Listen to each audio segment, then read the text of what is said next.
aking masayang Pasko.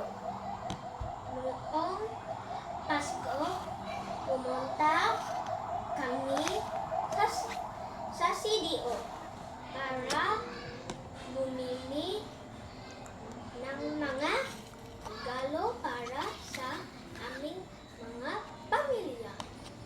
Nagdasal din ako nung kami ay nagsimba sa bahay. Nakipaglaro ako sa aking mga pinsan.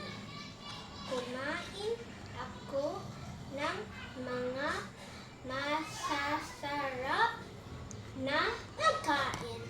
Nakatanggap ako ng mga regalo mula sa aking pamilya, ninang at ninong.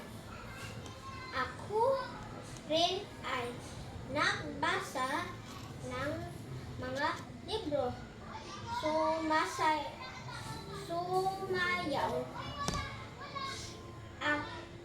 at kumanta noong Pasko.